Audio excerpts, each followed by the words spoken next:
Welcome on in, everybody. Tobin here with you. Thanks for checking out the channel. Hope everybody is getting ready for an exciting playoff weekend.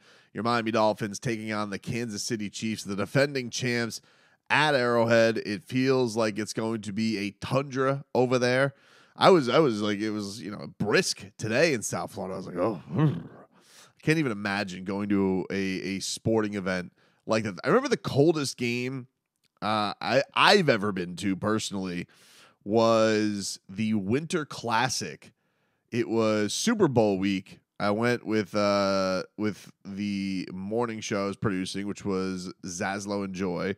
So I went with Jonathan Zaslow, Joy Taylor. We went to Yankee Stadium to watch a Rangers-Islanders game outside of Yankee Stadium, and the tickets were in the upper deck of Yankee Stadium, which gets quite windy. And it was so cold. I remember buying beers in the first period and them already having frost, like starting to get layer of ice as I get back to my seats. It was that cold. It was so stupid. CeeLo was there. He did the national anthem, and they booed him to holy hell. But then they serve hot chocolate. Reason I bring this up is I was reading on a Kansas City local station. They're like, oh, if you're going to Kansas City versus Miami, here's what the Chiefs are doing for you. And in a game that's not safe to go at. I think some of the prices I saw, like you can get in the game, I think, for like $60, because who wants to go to a game like this? Even if you're the most diehard of Chiefs fans, if you're a Chiefs and you've been on the run you've been on, would you be like, see you next week if we make it? If we don't, you know what? There's been other games I can make it to. Unless you're like a diehard season ticket holder and you just by principle have to go. Yeah, I can't even imagine wanting to go to something like this. But they're going to have warming stations. I was like, oh, that's nice. Warming stations, that's always great. We have those down here when it's like 65 degrees. Restaurants will put that on the outside for people. It gets cold, and you got to brave the elements. And then the other headline says hot chocolate. And it just says, will be available for sale. I'm like, you don't get to use that as a parameter selling something at the stadium. Like that, you could sell anything hot at the stadium. You don't get to say hot chocolate is a method of keeping people warm. I'm purchasing this. Like, this is not something that you're adding to my safety for my viewing experience. I just found that to be ridiculous. Anyway, one person it's going to be interesting to check out this week, of course, is going to be the Cheetah. Tyreek Hill gets his long-anticipated return to Kansas City.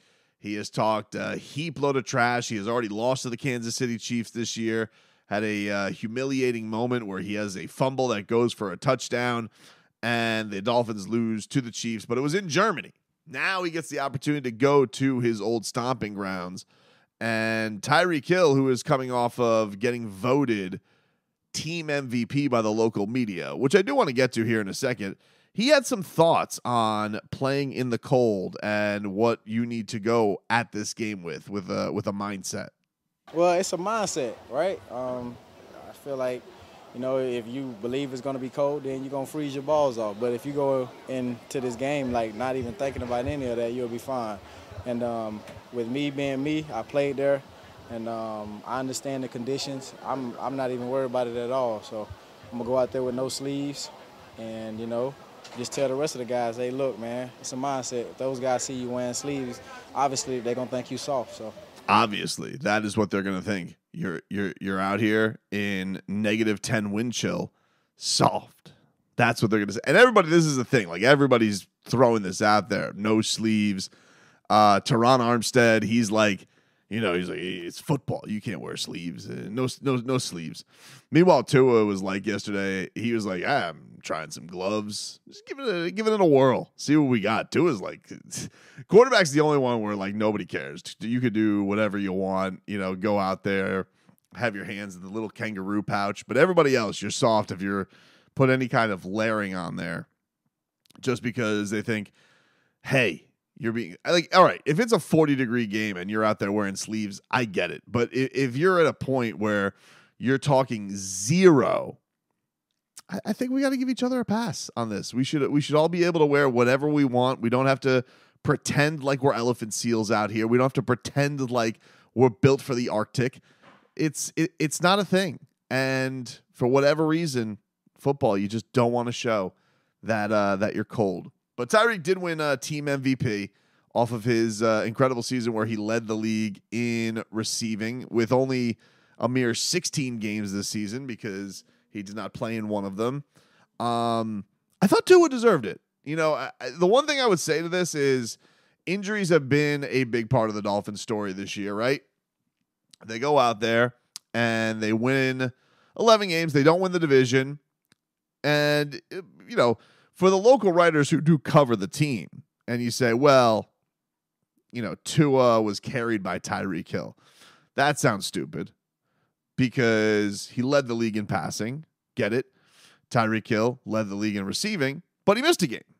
And one of the things that we were wondering about Tua coming into this year was, would the team be able to rely upon him week in and week out? And with it being such a story this year about quarterbacks being injured all over the place, Joe Burrow, Justin Herbert, Aaron Rodgers, the list goes on and on of, Deshaun Watson. The list goes on and on and on in this football league this year with quarterbacks that had missed time. Tua did not. And he won a game without Tyreek Hill. He won games without Jalen Waddle. He won games without Raheem Mostert. And you can say to all these, oh, wow, look at the numbers these guys are all put. Cool. But Tua was out there for all of them. He's the quarterback. And I do think that a very tight race, and I think I heard that this was a very tight race voting-wise, but I thought Tua deserved the award for the team MVP this year. Slightly, Tyreek Hill, very, very deserving, but I do think that with them being that close and him missing a game, and also, I think if you want to say, oh, Tua wasn't the guy, or Tua didn't have these, look, I can point to as many Tyreek Hill follies this year as I can Tua, especially in those marquee games in the clutch. So, I don't know. I don't want to quibble about it because this was kind of the point I was having with the award, the actual award, the NFL MVP discussion. I was worried that there was going to be fracturing of votes, which, look, if this ever becomes a thing again next year, if Tua and Tyreek are in the race again, which I assume is possible, it does kind of worry me that this is going to oust South Florida in voting for this. Now, I don't think everybody gets a vote. I don't think it works like that. But that mindset almost makes me worry about it being a thing down the line. But look, Tyreek was awesome this year. He was absolutely tremendous. He's a great troll. And hopefully he bounces back this week in this upcoming game against the Kansas City Chiefs. And on the injury front for the Miami Dolphins, great news is Waddle, Mostert, Deshaun Elliott, and Javon Holland all questionable. Xavier Howard has been officially ruled out on the injury report. Getting Waddle and Mostert back, the thing that I find fascinating about this game is the Dolphins' offense is the thing that I think people have the most worry about because it's scrutinized the most. It's kind of looked upon as the identity of the team. But they're probably, attendance-wise, going to be as healthy as they have been. And they're going into the teeth of the Chiefs' strength, which is their defense. And, of course, this crazy-ass cold conditions. And who knows what the wind's going to be like and how viable it's going to be for the Miami Dolphins to go out there and sling it and do all these things. The one thing that I do think it helps Miami, though, in this case, especially getting Mostert back, is, look, if you're going into a game like this, if it is a little brisk and it's not conducive to throwing the football a ton, having your 20-plus touchdown scorer back and then adding him with Devon Achane, I think is going to be a monster help for the Miami Dolphins in the lead into this thing. But it is interesting how it's like the Dolphins are going at this. Everybody talks about, the offense like there's a ton of issues out here, nationally, I think, and that you don't believe in Tua and you don't believe that this offense can get it done in these conditions. But they're probably as healthy as they've been. Meanwhile, the bigger issue that you got to wonder is this defense has old guys just off the street coming in here and trying to suit up. Although I got to tell you, this Bruce Irvin, this guy gave me the goosies when I was listening to his first press conference with the Dolphins, and I'm all in on him being here. I'm a dog. That's what I can say. I'm a dog. I don't want to talk about nobody, but the league is different now from when I came in. I had older guys, who really showed me the way. So it's a little different, man. Social media wasn't as big as when I came in and all that type of stuff, but I'm a dog. And I'm going to just show you, and, I feel like I might be 36, but I don't move like it. So I'm just can't wait to show y'all and can't wait to have y'all tell me, dang, you was right.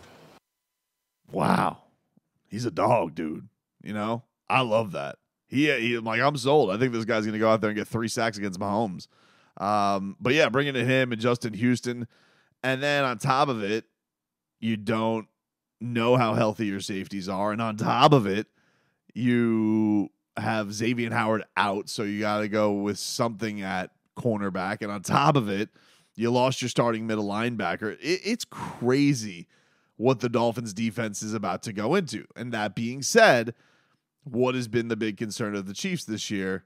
Oh, that team can't score. So you're wondering, you're like, all right, is this a doable game? If this is going to happen for you, where you just got to get a game and get these guys a little bit of experience and get these guys a little bit of confidence going, could this be the game to do it? Because this Chiefs team every single week is like, pretty much putting up, like, for the last month, like 17 points a game. Could you be able to almost get away with one with this defense being this broken and this battered? No, pass rushers off the street, basically going in there, the guys who have been there all year, Wilkins, Sealer, can't even say Ramsey because he hasn't been there all year. It's wild how many guys they have to go. Raekwon Davis, I guess, you're going to throw in there in the mix. It's from time to time. And Duke Riley's has done an admirable job for Jerome Baker, but I think we saw with Jerome Baker what you're losing. You're losing something very serious there, and then you have to kind of go along the line. And Brandon Jones, I think, has played nice, and Vic Fangio has given him a lot of praise this week. Although he does seem to take out his teammates a lot. He gave the OG injury to Jerome Baker, and just, he's very aggressive, and he does seem like he's around people and tripping people who are wearing his jersey. I'm just saying. So I don't know if you guys heard, by the way, but did you hear Vic Fangio was saying about Taylor Swift and does not know the song Shake It Off, he claims, which is a bold-faced lie. It's one of the most, I would say, famous songs in the last 25 years. There's no way you don't know it. You would know it by accident. If you're saying that's true, you're alleging Vic Fangio has never been around a mall. Vic Fangio has never been to a wedding. Vic Fangio has never been at a barbecue, and it hasn't just come on a play. Just, no, I don't believe that. But I do love the image of him just saying his highlight is listening to 70s on 7. That's, just too up to brand for Vic Fangio. And speaking of the old, I want to close this out by telling two legends to kick the sharpest of rocks, dude. I mean, happy retirement to Nick Saban, a liar and a coward who scurried out of here and said he wasn't going to be the Alabama head coach, never was able to cut it as the NFL head coach with the Miami Dolphins, somehow duped Jason Taylor into being like, I like that guy. And that's like the post Dolphins thing where he always gets to lean back. JT liked me, but total bum. Glad he's gone. See ya. Can't hack it now that in college football, he can't be the only one who cheats. So good riddance. And speaking of good riddance, Bill Belichick, wherever you're going, no longer on the Patriots. Couldn't catch Don Shula because he was too egotistical to keep his fellow cheat Tom Brady around. And couldn't catch Don Shula, who didn't like him, never liked him. and now is going to have to go ring chasing or win chasing at some other location. He's going to look weird as hell. And, if he doesn't end up taking, the Jets job, which I would find be a little bit weird baggage-wise, or, I guess there's a chance if the Bills get bounced that they would go McDermott. I would find it surprising they fired Sean McDermott, though. Glad to have him out of the division because I don't have to see his dumb-ass face anymore. And it's a great day. It's a great day. Never could beat Tua Tagovailoa. Never could do it. And he duped the world into thinking Mac Jones was even close to Tua's level. So for that, Bill Belichick, I bid you adieu. And no good wishes, no well wishes from me. Just get the hell out of my face and kick rocks.